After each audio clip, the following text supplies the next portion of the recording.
اولیاء اللہ کے مزارات پہ جانا کیا ہمیں قرآن و حدیث میں اس کے بارے میں ملتا ہے؟ کیا ہمیں جانا چاہیے یا نہیں جانا چاہیے؟ یہ سوالات تھے جن کا جواب میں عرض کرنا چاہتا ہوں۔ یہ بار بار پوچھا گیا تو میں اس بارے میں سوال کا جواب بھی دینا چاہتا ہوں، اور حضور داتا علی حجویری رحمت اللہ علیہ آپ کی بارگاہ میں اپنی حاضری بھی لگوانا چاہتا ہوں۔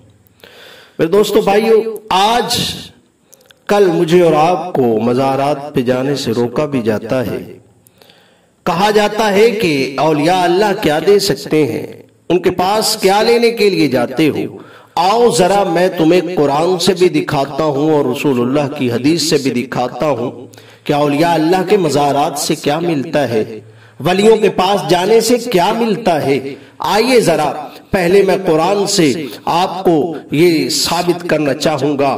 ذرا دیکھیے کہ حضرت مریم سلام اللہ علیہا آپ جس حجرے کے اندر جلوہ فراز تھیں، آپ وہاں پر عبادت کیا کرتی تھیں، وہاں پر ایک دن حضرت زکریا علیہ السلام آتے ہیں اور آ کر دیکھتے ہیں اور فرماتے ہیں کہ مریم یہ پھل، یہ فروٹ جو بے موسم پھل ہیں یہ کہاں سے آ گئے؟ ارے حضرت مریم سلام اللہ علیہا ولیہ تھیں، اللہ کی برگزیدہ بندی تھیں، کہ جن کے بارے میں دیکھیے کہ آپ اللہ کے نبی کی والدہ بھی تھیں اور اللہ کی ولیہ بھی تھیں۔ غور کیجئے گا حضرت زکریا علیہ السلام کی بارگاہ، اور دیکھیے کہ حضرت زکریا علیہ السلام جب جاتے ہیں اور دیکھتے ہیں سارے معاملات کو تو پوچھتے ہیں، تو فرمایا کہ وہ عطا کرتا ہے جس کی بارگاہ میں جھکتی ہوں۔ تو پھر حضرت زکریا علیہ السلام نے دعا کے لیے کہا، اور دیکھیے کہ حضرت مریم سلام اللہ علیہا کی بارگاہ میں نبی جا رہے ہیں دعا کے لیے۔ جب دعا کروائی تو اللہ نے صاحب اولاد بھی کر دیا، اور اولاد اس عمر میں عطا فرمائی کہ جس عمر میں ظاہری طور پر باپ بننے کی صلاحیت نہ رکھتے تھے، اس وقت عمر جو تھی وہ بیت چکی تھی، اور عورت جو آپ کی زوجہ تھی وہ بھی بانجھ پن کی حالت تک پہنچ چکی تھی۔ لیکن اللہ نے قرآن میں قال انا نبشرک بغلام اسمہ یحییٰ لم نجعل لہ من قبل سمیہ، اللہ نے خوشخبری سنا دی کہ اے زکریا تجھے ایک بیٹے سے نوازوں گا۔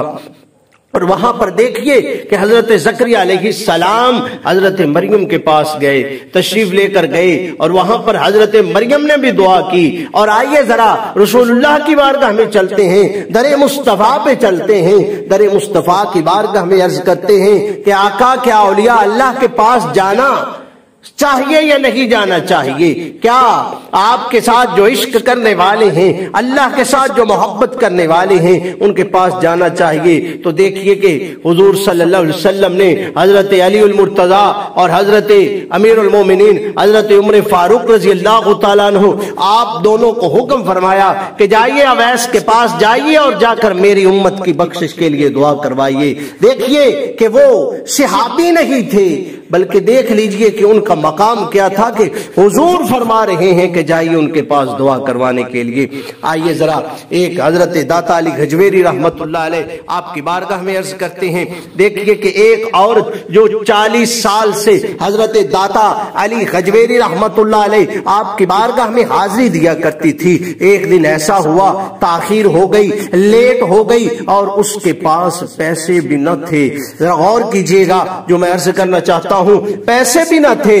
جب اس نے دیکھا کہ پیسے بھی نہیں ہیں اور اب میں جاؤں گی کیسے، اب وہاں پر کھڑی ہے، جس سے بھی کہتی ہے وہ کہتے ہیں کہ نہیں، ہم جانتے ہیں کہ تو ہمارے ساتھ فراڈ کرنا چاہتی ہے، ہم تیری جیسی کو جانتے ہیں۔ کوئی بھی نہ دے رہا تھا۔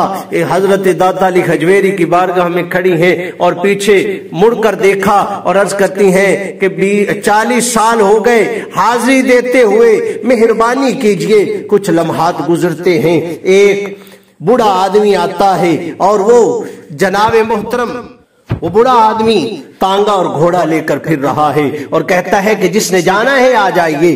اب وہ عورت جو ہے وہ دیکھ رہی ہے کہ میں کیسے جاؤں، یہ مجھ سے کرایہ مانگ لے گا، یہ مجھ سے کرایہ مانگے گا تو میں کیا جواب دوں گی۔ حالانکہ وہ جانتی نہ تھی کہ یہ کیا معاملہ ہے، یہ کیا ماجرا ہے، یہ کیا قصہ ہے۔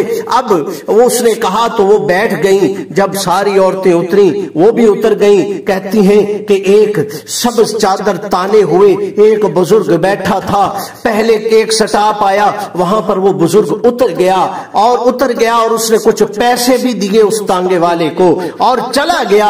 میرے دوستو بھائیو ذرا غور کیجئے گا، جو داتا سے مانگتا ہے داتا عطا بھی فرماتے ہیں۔ ذرا غور کیجئے گا کہ جنہوں نے اللہ کی بارگاہ میں ساری زندگی گزار دی تو پھر اللہ ان کے ہاتھ بھی بن جایا کرتا ہے، پھر اللہ ان کی زبان بھی بن جایا کرتا ہے، پھر اللہ ان کے کان بھی بن جایا کرتا ہے، پھر اللہ ان کی آنکھیں بھی بن جایا کرتا ہے جن آنکھوں سے وہ دیکھا کرتے ہیں۔ میرے دوستو بھائیو ذرا غور کیجئے گا کہ حضرت داتا علی غجویری رحمت اللہ علیہ کی بارگاہ میں عرض کرنے والی وہ مائی، وہ عورت، وہ مائی جو کہتی ہے، عقیدت مند کہتی ہے، میرے دوستو بھائیو اب عورت جو ہے وہ کہنے لگی کہ مہربانی کیجئے، اور مہربانی کیسی ہوئی؟ جب وہ تانگے سے اترتی ہے تو دیکھ رہی ہے کہ مجھ سے بھی کرایہ مانگا جائے گا، لیکن کرایہ نہیں مانگا جاتا۔ وہ کہتے ہیں کہ آپ چلے جائیں، آپ سے کرایہ نہیں لیا جائے گا۔ وہ بزرگ نے کرایہ تمہارا دے دیا تھا اور اس نے ایک پیغام بھی دیا ہے، اس نے کہا ہے کہ اگر تو داتا کی بارگاہ میں 40 سال سے التجائیں کر رہی ہے، آ رہی ہے، تو کیا داتا تجھے پہچانتا نہیں ہے؟ فرمایا کہ داتا علی غجویری ہی وہ تھے جو آپ کا کرایہ دے کر چلے گئے ہیں اور کہا کہ پریشان نہ ہو، جب بھی پکارے گی ان کی مدد کی جائے گی۔ کیونکہ حدیث قدسی کی روح سے فرمایا کہ جو میرا بن جاتا ہے میں اس کی آنکھ بھی بن جاتا ہوں، اس کے کان بھی بن جاتا ہوں، اس کے ہاتھ اور زبان بھی بن جاتا ہوں۔ تو اسی لیے اللہ اپنے بندوں کو عطا کرتا ہے۔ دعا کریں کہ اللہ رب العزت ہمیں اولیاء اللہ کی محبت عطا فرمائے، آمین۔